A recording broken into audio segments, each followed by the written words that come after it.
On a hot day in May of 1991 in the suburbs of Greenville, South Carolina, some friends from the local high school band gathered at a backyard pool to try to cool off.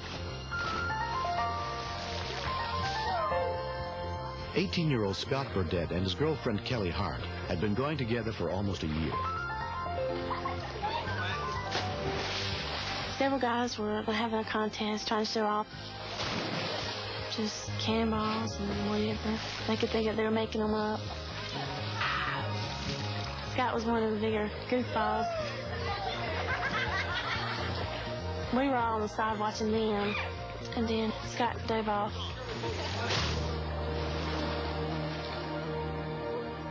I didn't think anything was wrong with him at first because he's always joking around, so nobody knew he was hurt.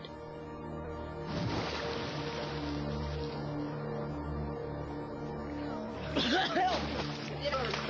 Somebody, help! And I go over there and I grab him by the waist, and he said his neck is hurt. And then he said, Kelly, I couldn't move. And I was scared, just real scared. Krista, he hurt his neck! Kelly called for Scott's sister, Krista. I went over there to him. She was holding him up, and I kind of just put my hands on his back, and I asked him, I said, Scott, are you really hurt? Because he plays around so much. But he was like, yeah, man, I'm really hurt. He was serious.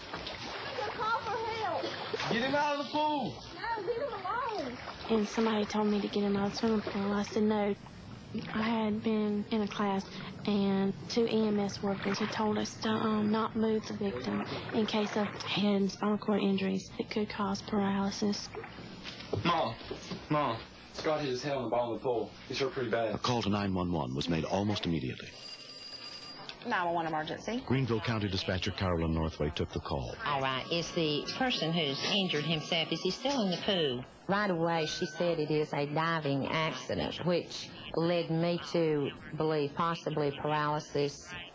The uppermost in my mind was not to get him out of the pool until our trained personnel arrived, where we could secure his neck and get him out without further damaging him. Rescue units from the Berea Fire Department and Greenville County EMS were dispatched to the scene. I just started realizing that he was really hurt. And I was trying not to cry or anything. And we kept shaking. We were trying to be still, but we kept shaking. I was crying, I was shaking, and I was scared that I was going to move him. I had to be calm because if I had moved, I could have hurt him very badly. One of Scott's friends called his mother, Erlette Burdett. I'm a nurse, and I know the things that happens usually when kids or people jump into a pool and hurt their neck. And so the first thing I did was say a prayer, and then just got in the car and went over there.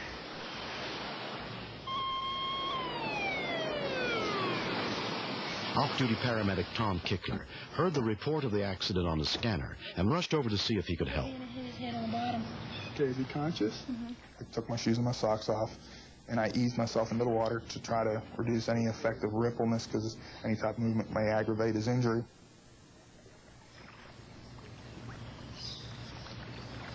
Okay, so how you doing, bud? I'm still here. Are you having any trouble breathing at all or anything like that? No.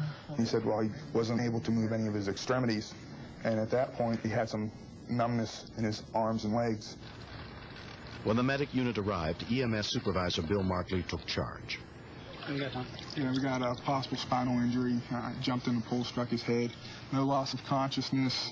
He's got some tenderness in the C-spine. The head mobilization was taken over by Tom, and then the cervical collar was applied to Scott at that time. Scott, it's going to be a little uncomfortable, but it's going to keep your neck from moving.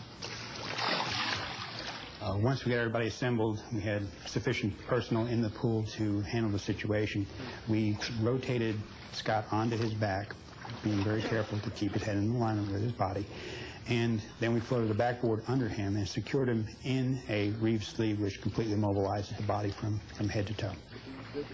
Scott's mother arrived just as the paramedics were ready to remove him from the pool. I just went over to him and told him that I was there.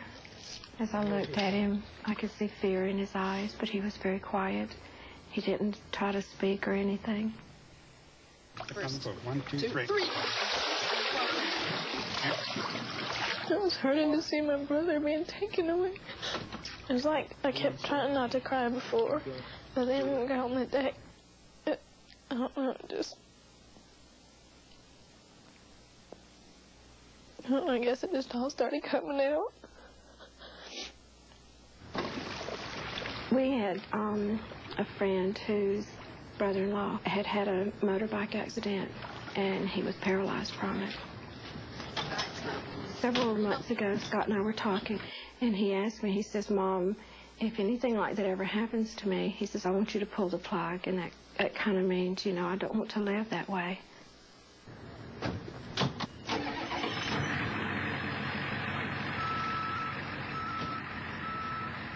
I was thinking that he wasn't going to get to do the stuff that he wanted to do, go to college, get to do what he planned on doing, and I wasn't sure what was going to happen between us. Scott was transported to Greenville Memorial Hospital, where he was examined by neurosurgeon O.M. Ballinger. The x-rays showed that he had a broken neck.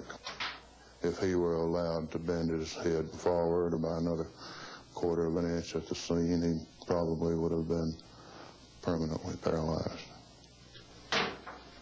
Kelly deserves a lot of credit. She resisted the attempts and the pleas of other teenagers at the scene to remove him from the pool. And had Kelly done so, the outcome would have been tragically different, I'm sure. 6 months after undergoing surgery to repair his broken neck, Scott Burdett has made an amazing recovery. I really love Kelly a lot, and I really do appreciate she saving my life. And, I mean, there's not really words that you can say for stuff like that.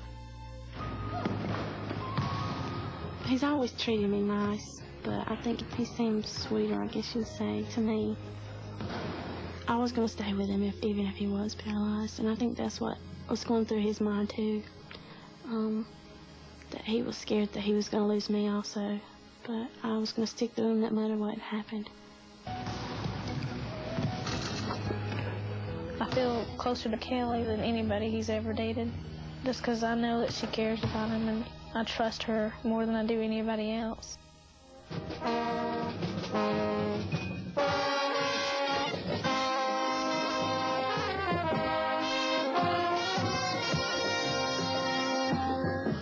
Kelly is grateful that she had a chance to learn first aid techniques. I think the lesson is that, you know, pay attention to anything, because I had no idea when I was sitting there listening to them, I had no idea that I was going to be using the procedures that I had learned.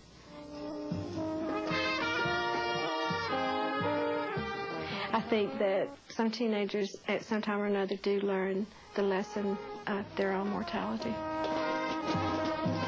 It made me realize that life can be taken away from you in a snap. I think it's made me grow up a little bit more. I think it made really the whole group grow up a little bit more.